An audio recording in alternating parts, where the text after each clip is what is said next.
Hello there, and welcome to the Stay Off My Lawn podcast, where we'll have a little fun, lots of laughs, and discussions on the common sense that needs to be applied to a lot of today's world news issues. And now, the disclaimer. Stay Off My Lawn is not intended as legal, medical, or financial advice. Void where prohibited. No purchase necessary to win. Open to legal U.S. residents 18 or over in the contiguous 48 states. Any resemblance to anyone living or deceased is purely coincidental. Actual price may vary. Only use as directed. Not a member of FDIC. And now, here are your hosts, Mike and Richard. I just remembered as we were going through that, Donald Trump made a Truth Social post yesterday about Tampon Tim, and I forgot that I brought it up on my phone so I didn't forget. But don't let me forget when we get to that story. It's very Trumpish. It's really fun. Well, it's good to see you again. We've been apart. We have. We've been separated for 2 weeks. We took a little bit of a break, but I mean, it's good. It was good to be with family and do our thing. And but we were both chomping at the bit to get back to this. Yeah, I was excited. I woke up 3 o'clock and went, oh, it's only 3. Crap. I got to go back to sleep. It's like Christmas morning. Oh boy. I don't think people realize how much fun we have doing this. I mean, well, then again, most of our emails say that it looks like you guys have a good time. I was like, well, we normally hate each other, and we'll make up stories. Yeah. The reason it looks that way is because, and when that stops, you won't be seeing us anymore. It'll be over. That has been from the time we started. If we're not having fun with it, we'll just quit. Well, this is 149 episodes, and now you can introduce this. It sure is. It's January 6th, 2026, and this is episode 149. Oh, for heaven's sakes. Yes, Steve, we may have something next week for 150. Jeez, he's got to have an excuse for... Yeah, yes. Maybe I'll have coffee next week while we're doing it. But he's all perky today, so I think he made it through the holidays and stuff with... he's been pretty good on the straight and narrow here. He seems to be. I think I saw him with a Sprite in his hand this morning. And let's only hope that's all that's in the can. Yeah, well, let's hope. It seems to, because you can have a conversation and it makes sense now instead of... It does no sense.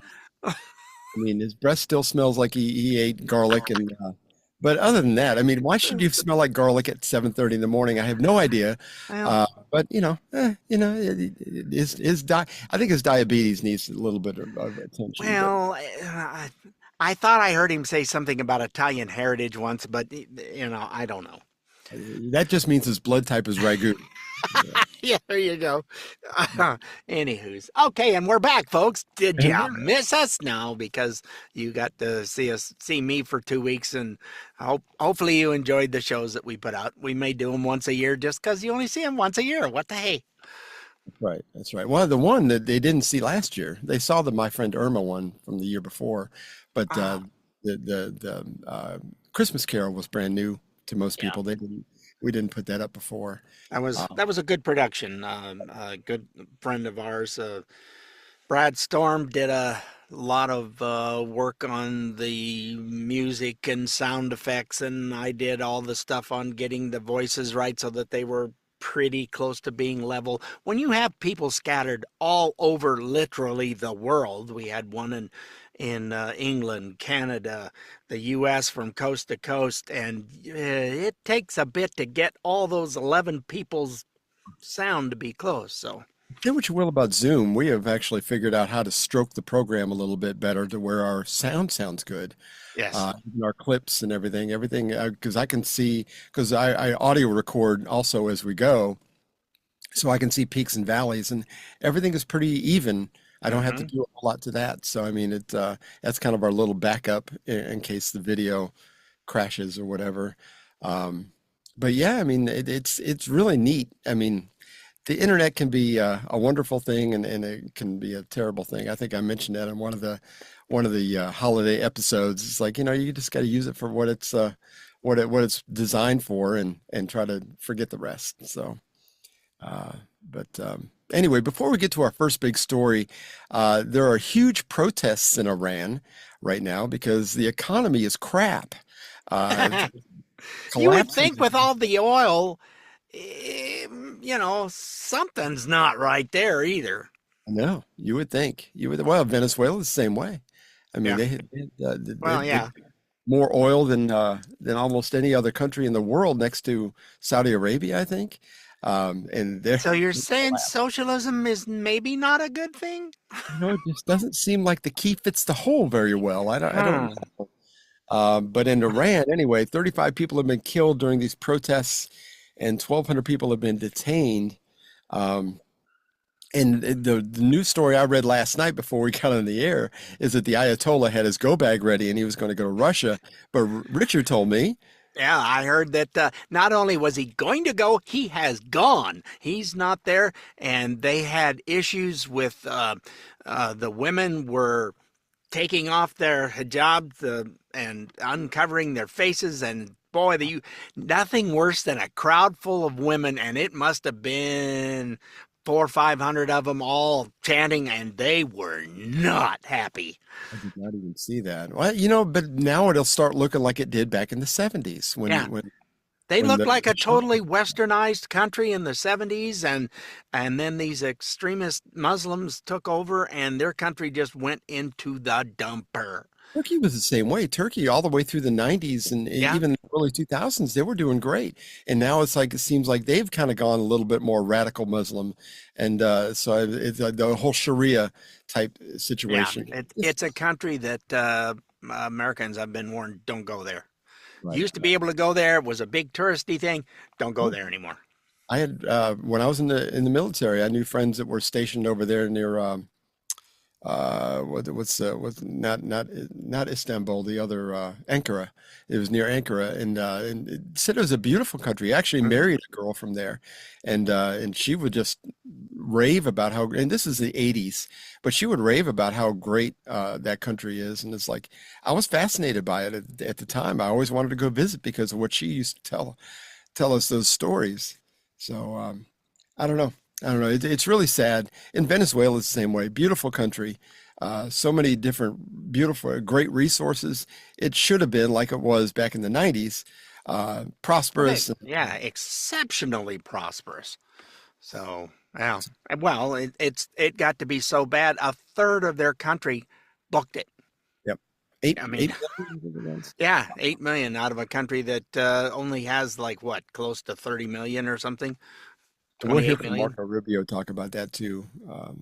But speaking of Iran. Venezuela, Oh, the Delta forces and other soldiers from the 160th Special Operations Aviation Regiment unit out of Fort Campbell, Kentucky, went down and plucked Maduro like a pimple off the butt of that South America, and brought him back to New York. He was before a judge yesterday and said, "I'm innocent. I hadn't done nothing, and sure.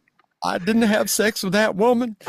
Um, well, anyway, he's sitting in jail. I guess he's due to go back in front of a judge in March, I think is what I saw. But anyway, some Marines, seamen, airmen, a bunch of people were such a big operation, and it went flawlessly. And it really shows how great our military is, even after the 4 years of Biden, and how it got kind of like uh, the whole attitude of the military went downhill during Biden, unfortunately, and it seems like it's back, and things Yeah. are Well, going they've well. had record-breaking recruitment going on ever since he left, and recruitment went through the roof. Yeah, Almost there a was all these idiots that keep trying to say there was a war down there, and it's like, what war? It lasted 8 minutes. What are you talking about? exactly. Um, yeah. So anyhow, what do you have something else on Iran? Did you No, have any? I don't, unless Oh, you do. no, I would have brought something up, but yeah, that was when you piss off a bunch of young females and they're willing to go out there and chat against, and Oh yeah. off come the job, they're done. Because that country, if you want to know what it looked like, go back. You can find pictures in the 70s, and it looks like somebody that's in middle America. I mean, it was very westernized. They were exceptionally prosperous at that time. The country was doing great. So, who pushes this socialist ideas are just we have more of that coming up later too. It's like you're gonna get what you voted for, you morons. And historically, yeah, if you don't understand history, who I don't know who said this, but you're bound to repeat it Yep. if you don't know your history. Um, but I mean, we'll have some examples of where the historically these things have always blown up in their face. So we'll have Always. to It has never worked anywhere, and it still isn't working anywhere. You just had um uh Chile or Chile, however you want to call it. They just voted out their socialist, and they're now all free country. Starts with a B. It's in South America as well. I Brazil, start not No. Brazil. Oh, Brazil's that'll be Yeah, the next they're one, but really left. Yeah. yeah, they're and it's not going well for them either. Top left side, not Belarus. Uh, Anyway, they got rid of their socialist stuff. How they managed to get them out and get rid of them, I don't know. Bolivia, is that Bolivia. There you go. That's it. Bolivia. I'm going. It's a B. I can see it. It's on the map and it's right. I'm going They through the don't. list in my head. I'm going through the map. Yeah. And I couldn't see the name of the country across it on the map. It was nondescript. Don't know why.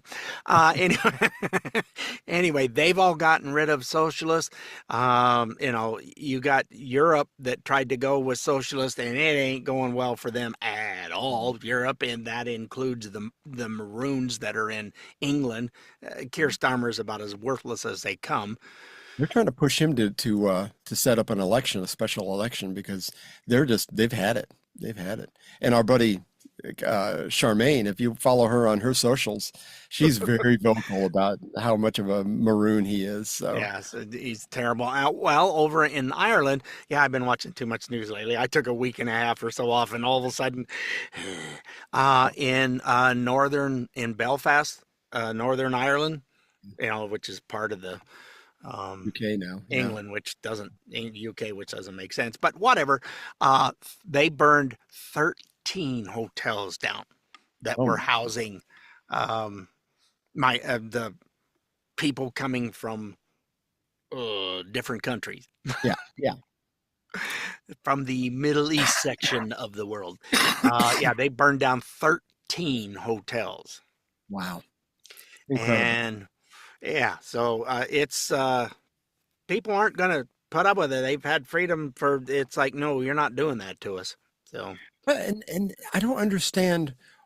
I guess it's to make themselves seem like very moral. I think that's probably part of the root of it. I mean, I want to make myself look like I'm very inclusive and I love all people. And it's like that that's fine, but it you can doesn't love all work. people, but you can't let everybody in your house. No. I mean, just because Well, somebody's homeless in your uh, neighborhood doesn't mean you need to open your door and let them in. yeah, the stuff that was going on in Northern Ireland around Belfast, they had an incident where they went into Minnesota and a Hilton hotel was told, no, we do not rent rooms to ICE.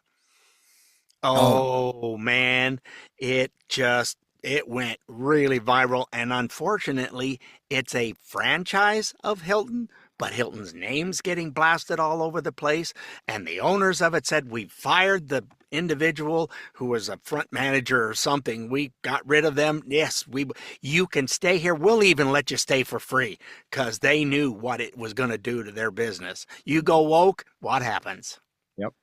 Well, it's like while we were taking our break, that one woman that gave the Target employee a hard time because she had a Charlie Kirk Freedom shirt on, and it's like she was berating this poor old woman. She had to be in her mid 70s, Yeah. and she's just treating her like dog crap and videoing the whole thing, hoping that I guess hoping for clicks and everybody go, yes, go get him. And it's like she ended up getting fired. She was a healthcare worker. She ended up Hmm. getting fired over the whole thing. And a lot of people are like, well, nobody should get fired for their opinion.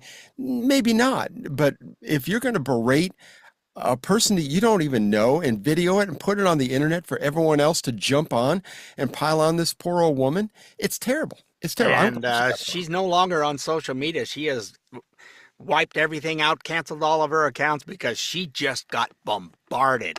And the elderly lady What did she end up getting? Something Like 200. 160,000 the last time I saw. Yeah, I thought it was close to 200. It was the last thing. So, Well, they and started a she is GoFundMe, just yeah. an absolute sweetheart. She is. She is. And the way she reacted to this nasty woman was nothing but gracious. Yep. Said, well, that's your opinion. And she was much better than I would have been. I would have said, you need to get out of my face, lady, before I rip it off and feed it Yeah, to you. but it served her well. Now she doesn't Yeah. have to go back and work at Target as a greeter and a cart getter. No. As a matter of fact, she can actually enjoy retirement, hopefully.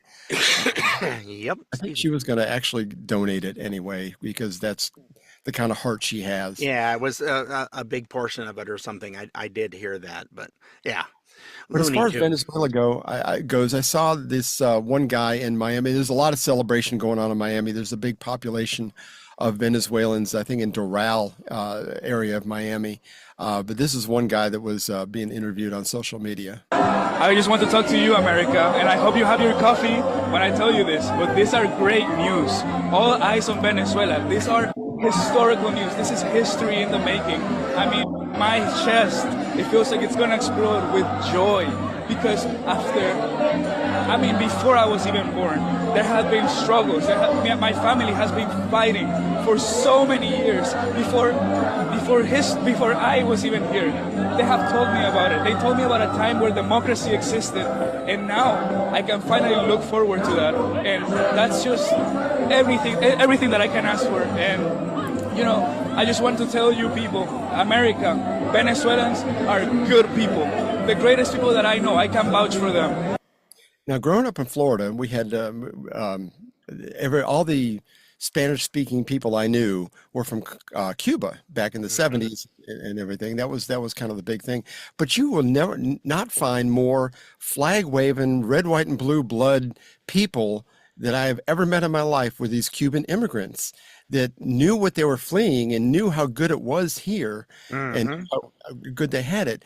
And Venezuelans are the same way. This one guy that I used to go to church with, I mean, just loves America all the way to the bone.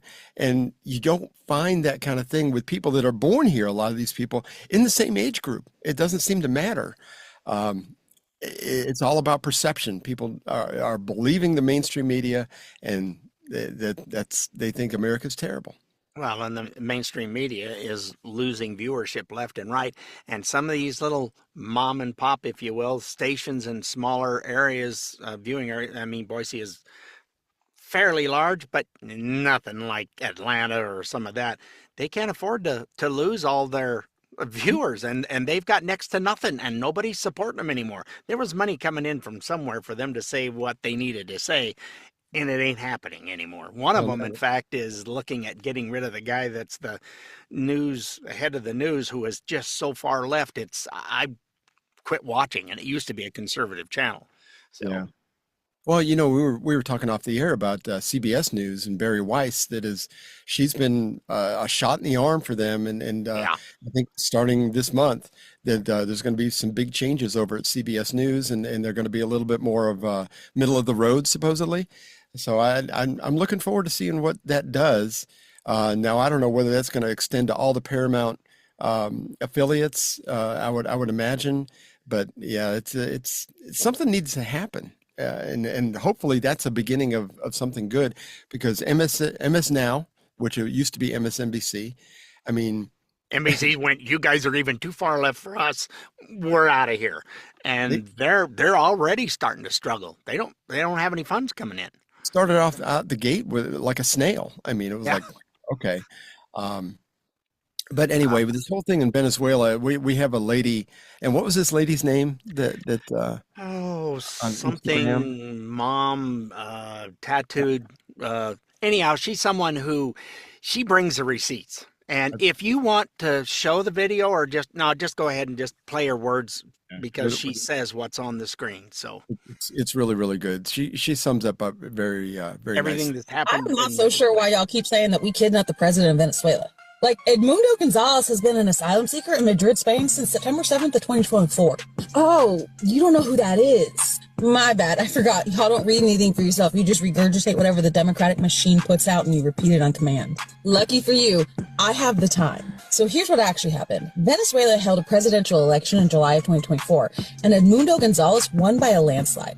But Nicolas Maduro did what dictators do, and he didn't leave office. Instead, he issued an arrest warrant on September 2nd for the man who beat him, which forced Gonzalez to flee Spain on September 7th. Because that's how real dictatorships work. You lose the election, you refuse to give up power, you criminalize the person who beat you, and then you force them into exile. So to all of you people out there marching in the streets yelling, "Free Maduro, return him to power," you do realize that he stole that power. That is who you're simping for. And if you actually paid attention, which we all know you don't, you would notice something else. The only countries that are upset about this are Russia, Iran, and China. And that would be because Maduro sold Venezuelan oil to Iran to help them dodge sanctions through shadow tankers and fuel swaps. He worked with Russia to move oil and money outside the global banking system. And he used China to lock Venezuela into massive debt deals that gave Beijing long-term leverage over their energy sectors. All regimes that benefited directly from Maduro staying in power. The American media propaganda machine isn't going to explain that, is it? Because Trump started a war by kidnapping the Venezuelan president sounds better for headlines. Even though it's completely false. But they're allowed to lie to you, and they're counting on you not checking. Brought to you by Obama. It's just fun. Have a day. Brought to you by Obama, and we talked about that too. Yeah, canceling the Smith Month Act. Yeah. Whew, I can't even pronounce it. You can now put propaganda against your own people here in America. So. And the other thing that was being the reason that China is important because they want to take over Taiwan and that. Well, they've got these big new fancy war machine stuff, their aircraft carriers and such, which are crap. They keep breaking down. But you've got to have a lot of oil to run that. And with only a few days in reserve, since they're not getting stuff from Venezuela, kind of hard to wage war if you can't go get it. Exactly. So, yeah, I mean, this is going to have a ripple effect. And I also think this was a good way to project that we're not the FAFO situation. You're not going to mess with America anymore. We're not going to roll over and go, "Oh, but let's talk first." Yeah. No, it's not going to work like that. Come up. We'll have some tea, maybe. We'll dig in a little bit deeper on this actually here after the break. So hang in there. We'll be right back. Stay tuned. More of the Stay Off My Lawn podcast is coming up. Bud Light presents Real Men of Genius. Real men of genius. Today we salute you, Mr. Professional Figure Skater. Mr. Professional Figure Skater. While lesser men strapped on skates and played hockey, you don skin-tight leotards and a teeny cowboy hat and learn figure eight. Going round and round. You practiced and practiced, hoping, knowing, someday you'd be good enough to wear a giant puppet costume and skate in an ice show. Welcome to the big time. Skate perfectly and you're a crowd pleaser. Mess up and fall on your butt, and you're still a crowd pleaser. Oh! So crack open an ice-cold Bud Light, oh Titan of the tights. You may never wear a medal, but sequins are shiny too. Mr. Professional Figure Skater. Bud Light Beer, Anheuser-Busch, St. Louis, Missouri. Oh, God, I miss those. Well, bleach in my eyes just to get that. Goodness gracious. My wife used to like to watch that. And my mom used to like to watch that. I'm like, these guys are fruitcakes. Anyway. I watched it. Sorry. Yeah. Sometimes it was really interesting. I don't anymore, but I may have grew up. I don't know. I get irritated too easy. Now, this whole thing with Venezuela, the good question is, and a lot of the lefty media is asking this, was all this legal?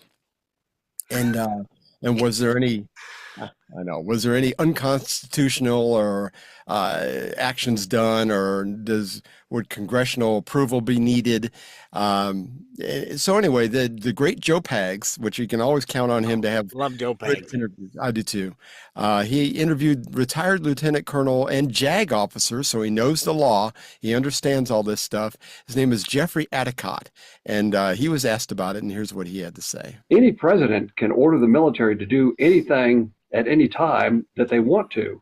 That's cooked right into the Constitution. It's a shared ability to wage war. Congress has the authority to declare war, but the president, as a commander in chief, has the right to also make war. And in fact, in our history of 250 years, most of our wars, Congress hasn't been involved in it. It's simply been the president using presidential authority under Article 2 to go to war. When's the last time we asked Congress? Was it Iraq? Last time that Congress made a declaration of war was World War II. Now Really? we have these things. Yeah. Oh, yeah. The declaration of war under their power under Article 1. But what Congress does sometimes is they'll do this authorization for use of military force. It's not a declaration of war. It's just an authorization for the president to use military force, because it's kind of a hybrid and a kind of a CYA, because if things go bad, they'll say, well, we didn't declare war. Right. We just authorize you to take all actions necessary that you want to do. But that's not in the Constitution. That's just Congress doing an authorization for the use of military force. They're kind of giving the president a stamp of approval for what he's doing and what he wants to do under Article 2. But he doesn't need that? He doesn't need that? No, not at all. In fact, most of our wars, the president hasn't. No. In fact, most of our wars in our history, the commander-in-chief has not gone to Congress and got an authorization for use of military force. They just haven't. It's more of a modern development. I thought that was very fascinating information. I had no idea that the last time war was declared officially was World War II. So they didn't declare it for Korea and Vietnam? Well, apparently not. Apparently Yeah, not. I mean, that's what he's saying. So if it's been, he's the JAG officer, I'm not. So, but yeah, that's all this. Oh, yeah. And here's something that you may not have heard. I got this information. It was our friend Hakeem Jeffries found out about stuff, and he tried. You missed that, didn't you? He tried calling his buddy Maduro down in Venezuela. They already had him in custody when Hakeem found out about it. So they have him essentially recorded trying to get a hold of Maduro, and if that's not treason, I don't know what is. Why would you have a dictator in South America on speed dial, first of all? Yeah. Well, we're going to do some checking, but somebody in Venezuela released a huge list of congressmen and senators that supposedly were on the dole from Venezuela, but until we can get more information on it and to see if it's, legit or if it just isn't a hit piece. It's how many names were on that? Something like 100 and something. It was a lot anyway. It listed, and there was plenty of Republicans too, and Yep. really most of the Republicans. I was not surprised. Yeah. But we don't want to throw anybody under the bus. I've got no problem throwing anybody under the bus, but I want to make sure that it's real. We don't know that it's factual. That's why no names. We're not mentioning anything. I could say some initials, but I won't do that. But it doesn't look real good. And it's like, why are you accepting this kind of money? Because they wanted them in their back pocket we want you to vote this way so nobody comes and bothers us down here. And unfortunately, and I was thinking about this, I was driving up to Rome yesterday, and I was thinking about, or I was listening to Clay and Buck, and I got thinking, it's like, Pam Bondi, being a big dollop of disappointment that she's been, I really don't hope for any perp walks. I don't hope for any convictions. I don't hope for any even charges against these corrupt politicians. It seems like she's done nothing. We need to, and maybe I'm not seeing the whole picture, but something needs to be done. Somebody needs to actually put some teeth in these laws and these investigations so people do get held accountable for their corruption or or just taking the law in their own hands. Well, some of it, the problem is the propaganda machine that pushes all this stuff out there and goes, oh, you're just trying to get back at them for what? Okay, well, they've done some stuff that is illegal and against our Constitution, but that doesn't count. It's just Orange Man says we're going to get at these people, and so now it's retribution, and it's like, really? And what did Biden do for 4 years, and what did the Democrats try to do?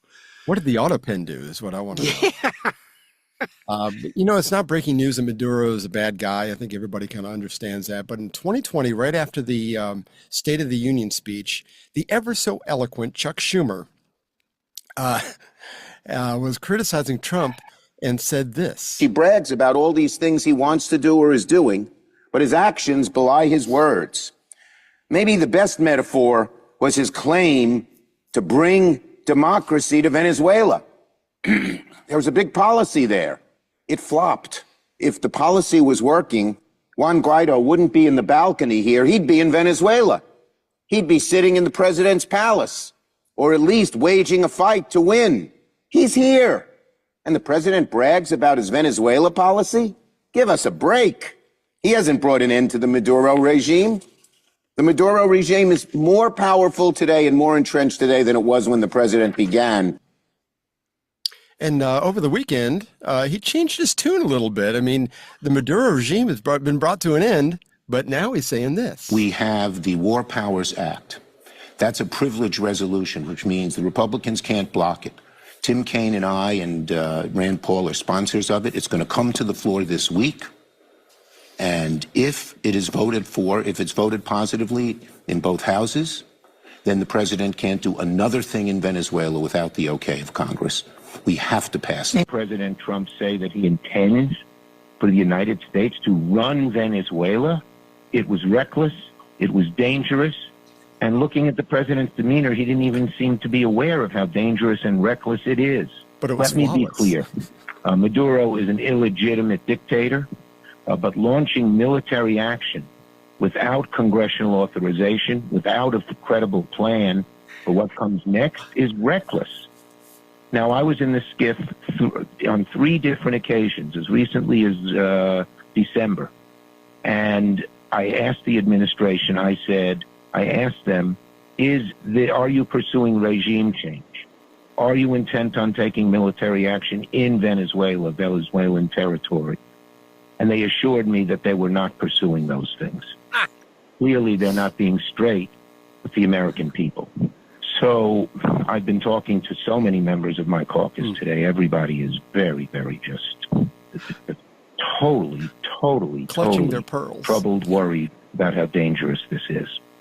Let me lay out just a few of the actions that have already been taken to hold the Trump administration accountable. First, Leader Jeffries and I called on the Trump administration to brief the Gang of Eight immediately, followed shortly by a briefing for the entire Congress in the beginning of next week. First of all, we just heard from an ex-JAG officer that he doesn't need you constitutionally, and it's still a piece of paper that matters. The Constitution. I mean, so let's go by that. That was what was put in place for. Well, you've got past presidents, one of the biggest ones to do these bombings at will and wherever he wanted to do it was Obama. Obama just went around and he was blowing up stuff left and right compared to some of the others. Some of the others may have did 2 or 3 things, but he was just happy. Ooh, you get a bomb and you get a bomb. And Now, for me personally, I'm not comfortable with regime change, us being heavy-handed involved in regime change. It really didn't work out well in Libya with Gaddafi. So I'm not comfortable with that, but I'm hopeful because this is a different scenario. So I'm hopeful that things will work out better. What cracked me up was he was saying that, well, and we know he was an infamous non-voted for dictator, but wait a minute, you're still going to defend him, but everything you just said in front of that, yeah, we know that, never mind that, but if Biden did that or Obama did that, they'd have been praising not it. A word. Nobody said anything when Obama went over to and had Osama bin Laden killed. Nobody said, well, you didn't have the authorization to do that. No, he just went ahead and did it. And you know what? If he did anything right during his presidency, it was that. I applaud him for that 100%. He vaporized an American citizen that was in a foreign country doing things he shouldn't have been doing either. Nobody said 2 words boo about that. No. Again, you mess around and find out, and this is a whole different thing. But while Chuck Schumer, Did you happen to see Maduro going, I mean, I don't know Spanish from crap. But anyhow, he's calling him, yeah, come and get me, coward. Oh, I did. You know, I had that video. Well, okay, since you said come and do it, I think we will. I had that video. I thought I sent you that video, and when I went to pluck the audio from it, it was gone. So I think they scrubbed it from the Instagram. I couldn't find it anymore. Yeah, he didn't even get into his safe room. Yeah. Didn't even have time to get into his safe room where he could go in there. And they were prepared to get into that, though. Yeah. They had torches and all kinds of stuff to cut this stuff up. This house is actually in the middle of a military base. And for the Delta forces to come in there and it's like, you got to love these guys. They all got to get big old fat ribbons for this. Some lefties going, he's only going to send 4,000 Marines down. Do you know how many people Maduro activated? 4 million. Let's see how this goes. Nothing happened. They all went, because they're all people that have been practicing with wooden guns. They don't even have real ones. What are they going to do? Boo. I mean, I don't know. Get a splinter? Give me a splinter? But as Chucky Schumer was making his mainstream media tour de force this past weekend, Marco Rubio did the same thing.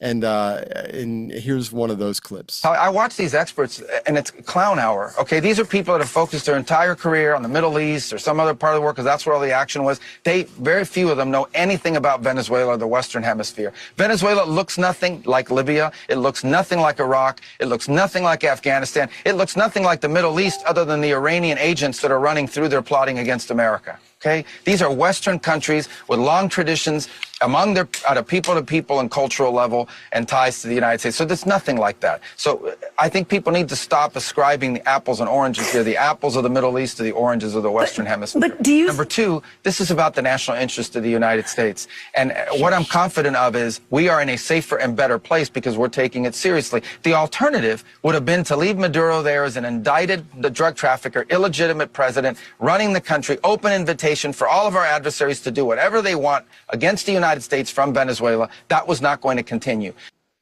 Yeah. And of course, the other criticism is that we did it to get Venezuelan oil.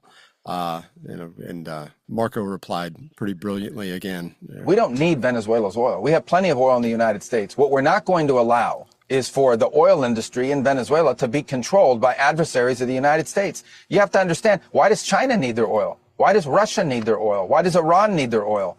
They're not even in this continent. This is the Western Hemisphere. This is where we live. And we're not going to allow the Western Hemisphere to be a base of operation for adversaries, competitors, and rivals of the United States. Have specific oil companies? We also want to see that oil and the proceeds from it.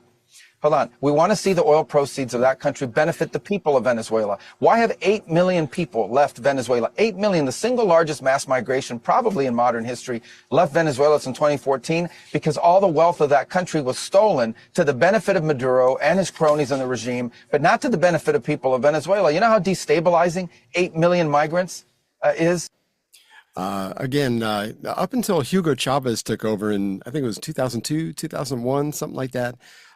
They were the third largest economy in the Western Hemisphere behind the U.S. and Canada. And of course, Maduro took over in 2013, I think it was, after Chavez died. But their poverty rate lately has fluctuated around 90%. I mean, it absolutely incredible. Absolutely incredible. Well, Canada's not doing well either, since you were saying they were up there with the United States and Canada. Canada was like number 3, something like that. In the 90s, everything was different for sure. Yeah. They were way up there. They're down all the way to 8 and just keep dropping. Oh, are they really? Oh, yes. Wow. I didn't even know that. Yeah, their economy's just going down the toilet as fast as you can flip the handle. And file this one under, I did not see this coming. This is Nicaraguan-born Ana Navarro. If you know that name, she's from The View. And the recent in this Venezuela. Was awesome.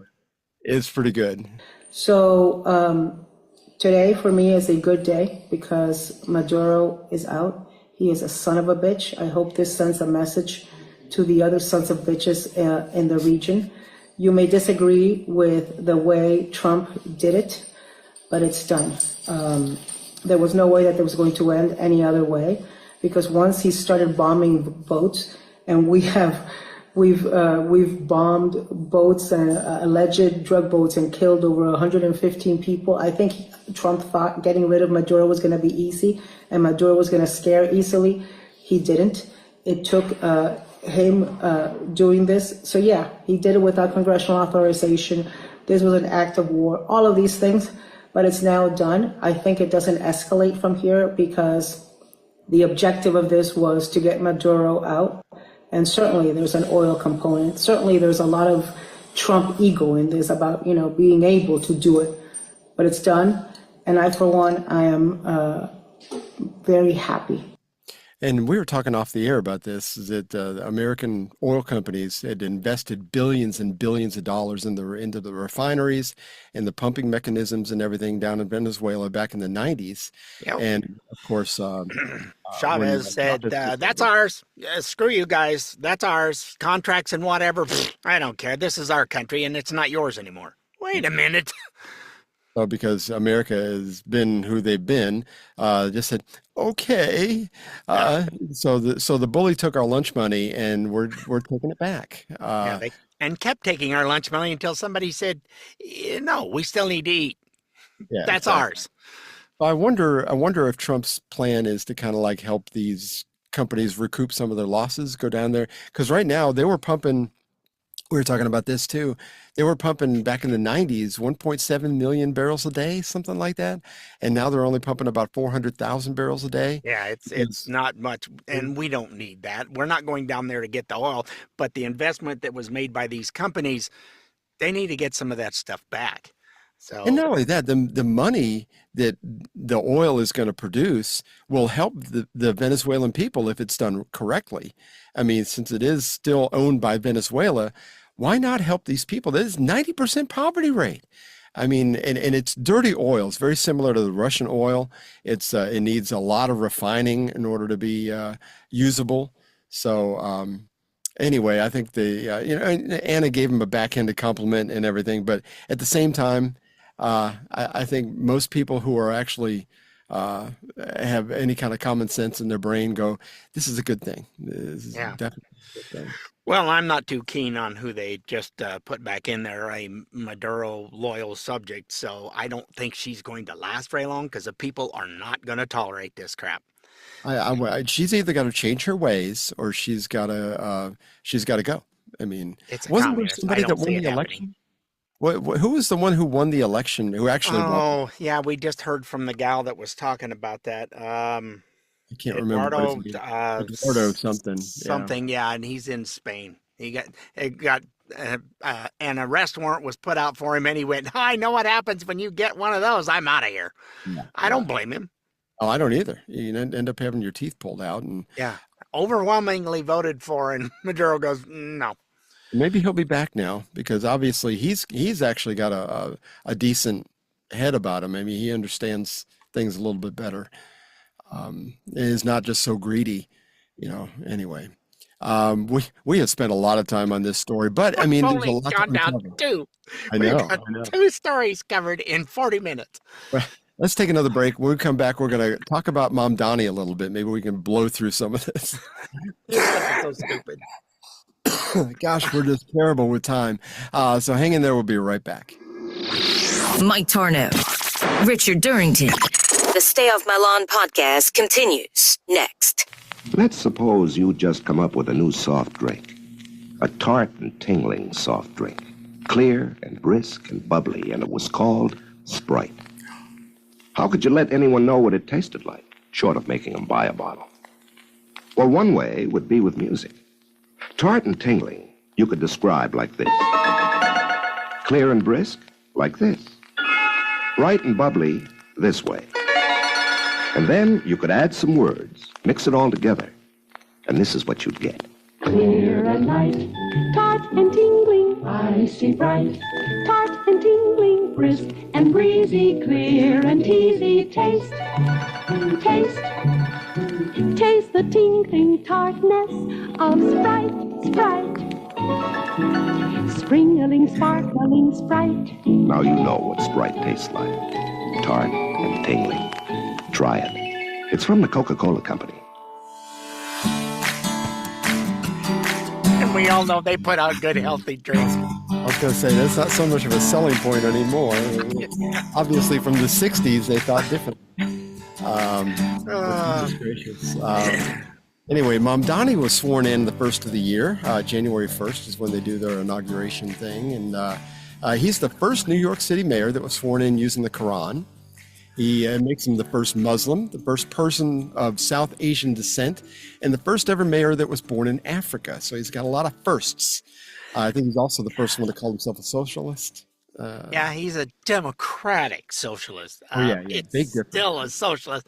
I don't care what name you put in front of it. It's still a socialist. Ain't going to work no more. And, well, there is an issue with him swearing in on the Quran.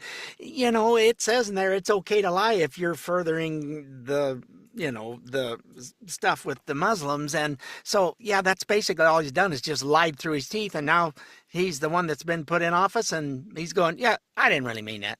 We're going to do this instead. And we all saw that. Most of us saw this coming. I mean, it's like he's a handsome guy. I'll give him that. But that's what they do. Look at Greasy Gavin, handsome guy, will say whatever, and it's like people will go, "Oh, he's got to be telling the truth." Look, he looks so governorship wise. I mean, anyway, Letitia James swore him in and said it was an honor and the privilege of a lifetime. Of course God she bless her. Anyway, here's a short snippet of his inauguration speech. We'll draw this city closer together. We will replace the frigidity of rugged individualism with the warmth of collectivism. Our campaign demonstrated that the people of New York yearn for solidarity, then let this government foster it. Because no matter what you eat, how you pray, or where you come from, the words that most define us are the two we all share: New Yorkers. He sounds so good. I get it. Yeah. But I mean, if you zoom out and don't listen to the words, I mean, he's very charismatic. But just like Obama. I mean, the warmth of collectivism, there has been, it's over 100 million people have died from the warmth of collectivism. Just saying. And the rugged individualist, that's what made America, you bozo. 100 million deaths of collectivism, and it's like most historians agree socialism is just communism before it gets guns, basically. But here's some quotes from history. The individual is nothing, the collective is everything. Well, guess who said that? That was Joseph Stalin, responsible for 23 million deaths of his own people. Another quote is, the interests of the individual must be subordinate to the interests of the collective. Who said that? That was Mao Zedong. Mao Zedong. And he was responsible for 78 million people killed under his regime. Said Stalin? Here, hold my beer. Honorable mention is Hitler, who killed 17 million people. Pol Pot of Cambodia killed 1.7 million. It doesn't sound like a lot, but if you think about it, that was 1/3 of the population of Cambodia at the time during the 70s when this happened. So, I mean, you know, you can, it's incredible how you can, because people don't know their history. They will quote something, really almost direct quoting. You know, it's all about the warmth of collectivism. I mean, they're using the same words. Yeah, these people are not hiding anything. All you got to do is go back and, how warm did that work out for? Oh, not really well, did it? And rugged individualism, I mean, that was something that America's been built on from the very beginning. This is a term that was coined by Herbert Hoover. I had to look this up, to be honest. I didn't know this. But that was just about 100 years ago. It was on the premise that we succeeded or failed based mostly on our hard work and good choices. Basic classic conservatism, if you ask me. I mean, you make good choices and you work hard, you will have at least a degree of success. That's the way I believe. You will see the fruits of your labor. By the way, one of his many pie-in-the-sky campaign promises, we were talking about this on the air, was that he was going to do this. Can you explain how you will make buses free? You have 30 seconds to answer. Absolutely. We will make buses free by replacing the revenue that the MTA currently gets from buses. Well, he just announced, I think yesterday, that bus rides are now up to $3. And took him 4 days to go.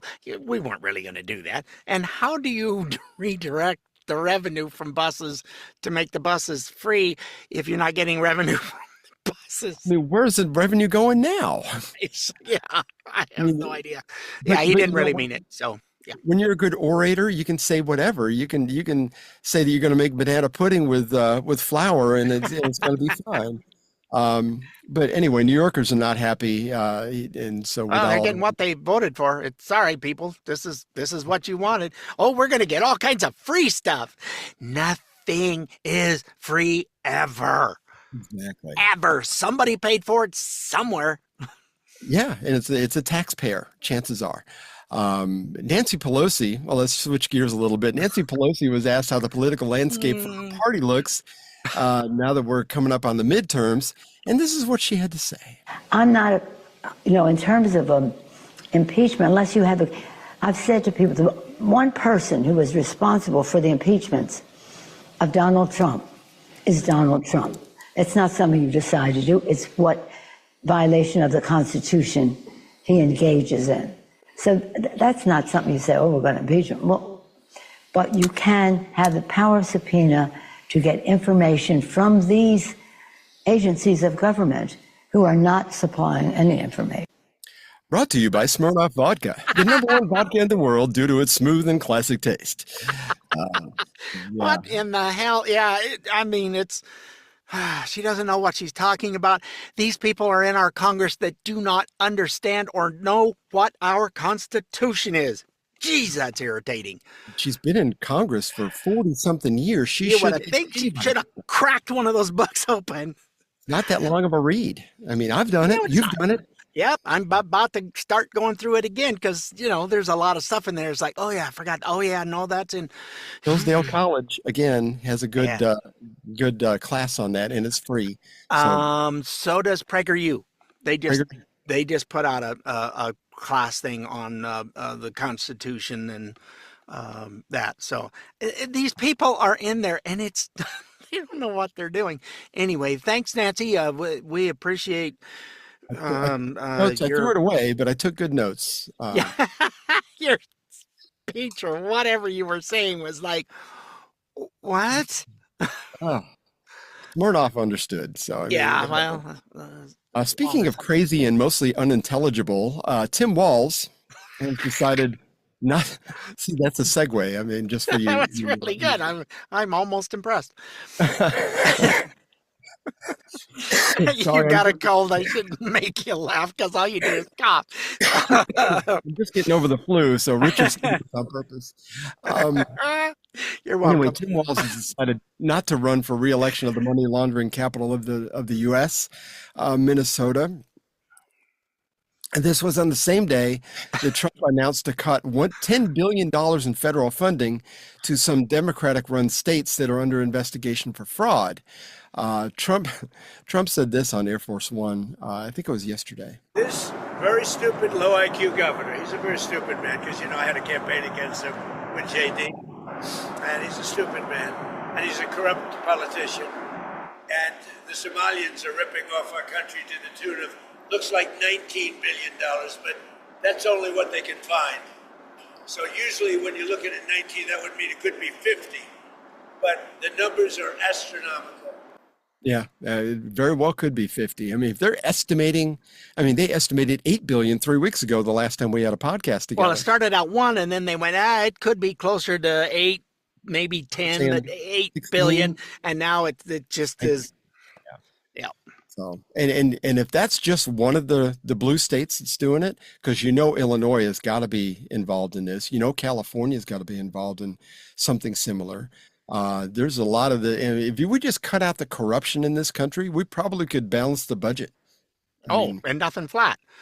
Tampon Tim, good old Timmy, he's in some more trouble with those 2 members of their Congress or whatever that were assassinated, if you will, in their house, because the gentleman they caught for doing that is singing like a canary. Really? Oh, yeah.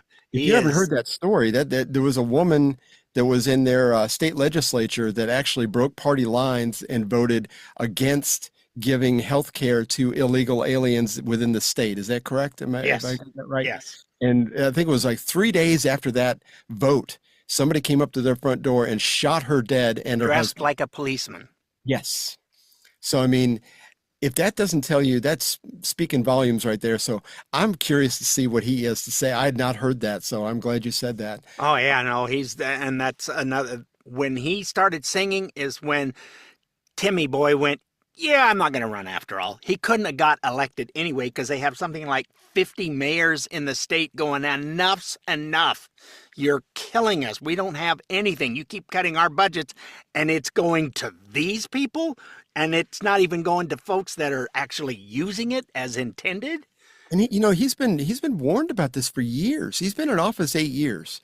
So I mean, and whistleblowers have been coming out of the woodwork that whole time, saying that there's corruption and this money is being wasted, and there's no kids in these daycare centers, and there's, and of course hasn't been for months. Shirley, yeah. So I mean, he's known about this, so he is either willingly looked the other way, which I think is what it is, because I don't think he's. I don't think it's willingly looking the other way. It's willingly.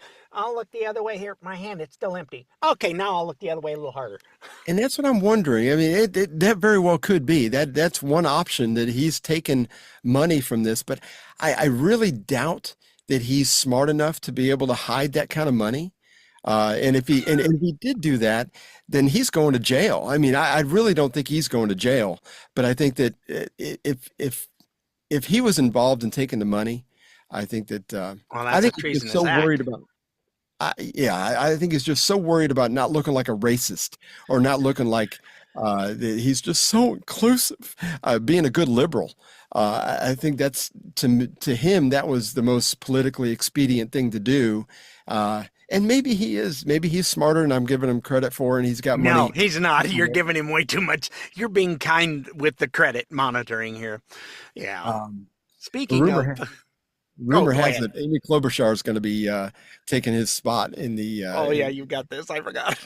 Yeah. It's anyway. It's these two have seemed to be dropped on their head many times as children or something, because it's like the way they talk, and they say. And we were talking off the air. It's almost like there was a big gas leak in Minnesota, and the people are talking like they're out of their mind, or they're voting for people that are talking out of their mind. Apparently, she fancies herself as a quick-witted humorist, but because once, not really, but she thinks so. Once she told a good story, and here's that story told many times, a little bit of a montage. So here we go. Sometimes, if you haven't noticed, you use a little humor. Like when he called me Snow Woman at my announcement in the middle of that thing, I wrote back on Twitter, "I'd like to see how your hair would fare in a blizzard." So I wrote back, "Hey, Donald Trump." So I wrote back, "Hey, Donald Trump." So I wrote back. I tweeted back, "The science is on my side. And I'd like to see how your hair would fare in a blizzard." And I'd like to see how your hair would fare in a blizzard. Mr. Umbrella Man. Senator. And he called me Snow Woman. So I wrote back, "I'd like to see how your hair would fare in a blizzard." I just can't take it anymore. But she tells that same story over and over and over because she got one good reaction out of it, and of course, her echo chamber loves it. So yeah. Okay.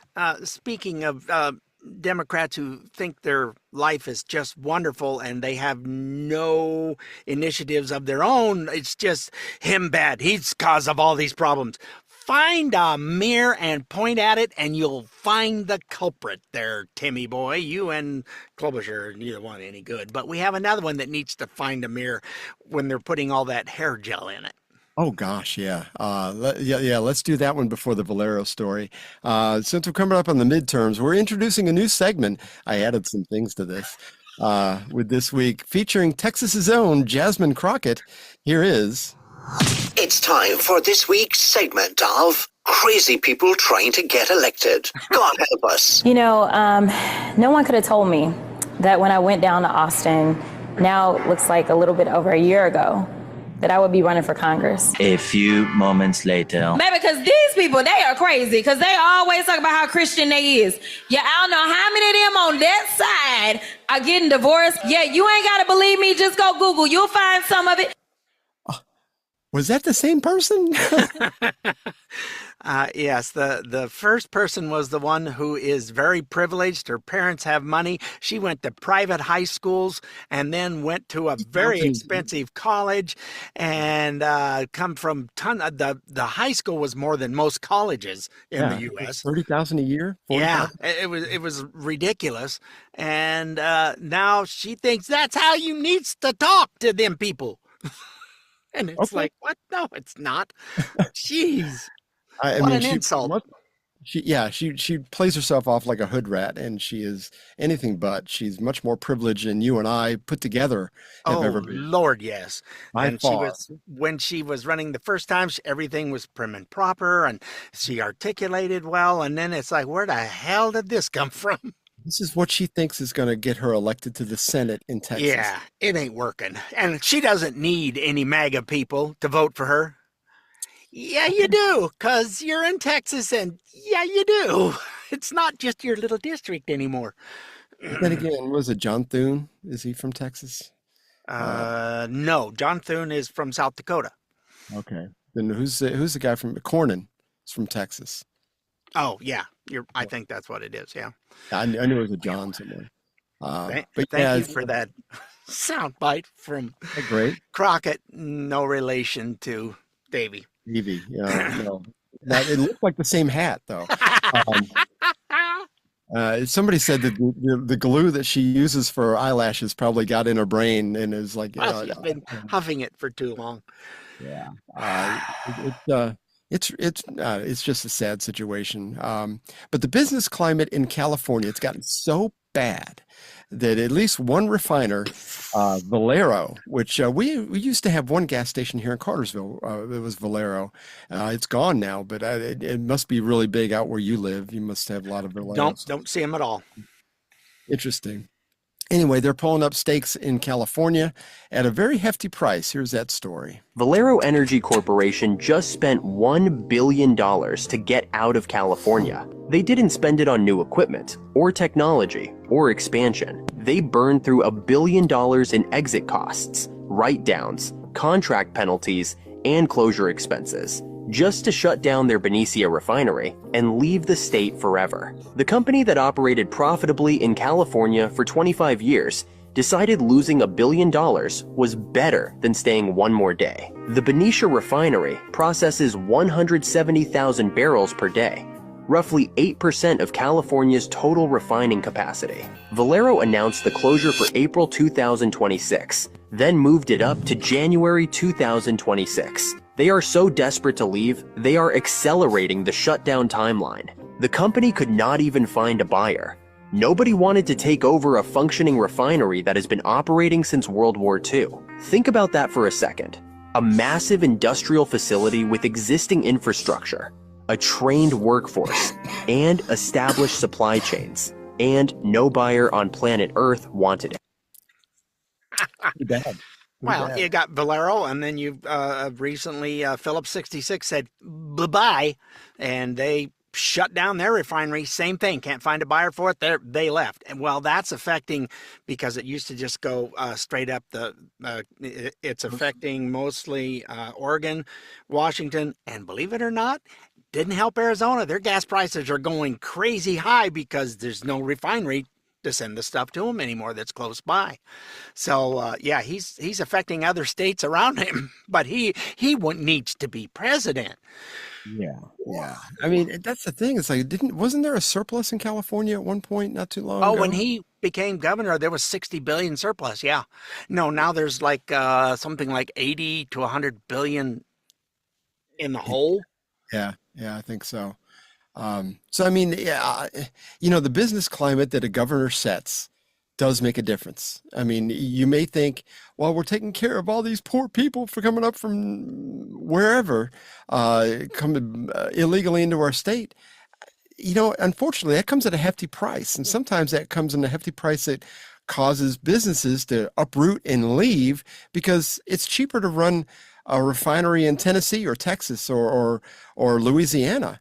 I mean, why wouldn't you? Why wouldn't you? Well, it's not a business climate. I mean, you've got those two refineries are gone. You've got In-N-Out that's been there forever from the beginning. They're gone. You got Elon Musk businesses, all the different ones that he has. See ya, we're out of here. They're going. Oracle left. What's another big one? There was another giant one. But they just keep leaving. It's like, well, just tax big business. That's the lefty form of doing it. And big business says, see ya, it's America. And now they're trying to tax them once they leave the state, which is not constitutional and won't hold up. I think they tried to pass that. I think that failed. But there was one state senator out there that was trying to run that. And I can't remember his name. I can see him, but I can't remember his name. Yeah, we've got too many people in too many different states for different stuff. Yeah. So, I mean, you know, if you live in a blue state, it might be best to get out now before it gets, if you can. And I understand, man, ever since I was a kid, I've wanted to live in California because it's beautiful. Absolutely beautiful. Very nice. But Venezuela is beautiful too, and nobody wants to go there. Well, the state of Washington's got a governor just like good old Greasy Gavin there, and he's taxing the crap out of big businesses, and they're going, excuse me? Yeah, no, Amazon's about to pack up and move out. So, the mayor in Seattle, she's a Lord. She's just a loon. It is not going well, and it's going to get worse before it gets better. The whole left side of the country is going to have to break off and fall into the ocean or something. I don't know what's going on out there, but anyway, we need a palate cleanser after all that. Please, yes. Even if we're overtime, I don't care. Oh, we are definitely overtime. Yes, we are. This is a Paul Harvey Rest of the story. It's about let me see. This one is about a helpful young lad. Yeah, that you may have heard about. But him and Richard and I had no idea what this is going to be. So it's enjoy Paul Harvey, and now the rest of the story. Every day at about the same time, around noontime, this same young man would visit George Williamson's Chicago candy store. Now, he was an undistinguished lad, except perhaps for his sense of humor. He rarely, if ever, actually bought candy, but he loved to talk to the shop girls. In fact, after a while, the youngster had made of himself an incredible pest. Mr. Williamson would often admonish the little fellow that his employees were there to make and sell candy, not to joke around with visitors. By the way, Mr. Williamson would say, didn't the boy have anything better to occupy his time? But the child remained undiscouraged, and pretty much all through the year 1920 and beyond, he returned to the Williamson store each day to talk and to joke and and to get in the way. But this is the rest of the story. The young women who worked at Williamson's had a brainstorm. At long last, they decided that this little pesky boy was determined to haunt the place, so why not make use of him? The next time he came in, for example, they could tell him they had a job for him, that there was an errand that needed running. The task need not even be necessary, only something to preoccupy this eager little boy, and if doing favors discouraged him from coming in the store, so much the better. Well, the next day the visitor arrived on schedule, but before he could say a word, one of the shop girls called his name. One of the shop girls called his name. Would he please go fetch something or other at such and such a place? And, of course, such and such a place turned out to be halfway across town. But instantly, the lad's eyes lighted up. He'd be glad to help out any way he could, he said, and in a flash he was out the door. And from that day on, every time he walked into the store, some designated employee would call his name. Some designated employee would call out his name and make a request. And so much for the pest. In fact, the more favors the little boy did, the more errands he ran, the more the shop girls realized what a good-hearted, really well-intentioned little fellow he really was. The best recollections are that after the summer of 1921, folks around the Williamson store never saw the youngster again. And if his last name were ever known, it has long since been forgotten. And yet old man Williamson made certain that you would never forget that young man. Because, now remember, whenever they had an errand, they would just call out this young man's name and send him off to wherever. One day, the company, the employer and employees were debating a new product name. Now, don't get ahead of me. They had a new candy bar, and they wanted a new name for it. And after only a little discussion, they agreed on that little boy's name, because it had been spoken around the store surely more than any other. Each time there was an errand, somebody would call out. Now, you may have heard that this candy bar was named after the alias of author William Sidney Porter, but that's not so. From now on, you're going to know that the name of that candy bar honors a little boy that you never knew, by echoing the voices of the shop girls at Williamson's when they would call out each day, "Oh, Henry." Oh, Henry. And now you know the rest of the story.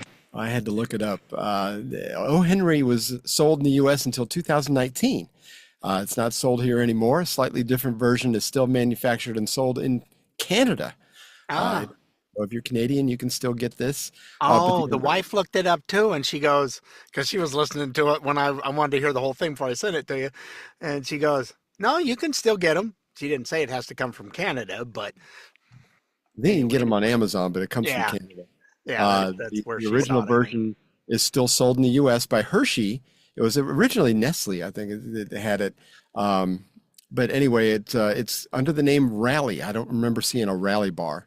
I don't know. That might be regional. Oh, Henry's. I remember growing up. There was Old Henry's. It's like, oh, Henry. It's like, what a dumb name for a pretty darn good candy bar. Well, kind of a thicker version of a Snickers. Yeah, along that line. Yeah, more toffee-ish to it. Yeah. It was very flavored. I mean, but you know, candy bars were different back then. I think now it's just full of chemicals a lot of times.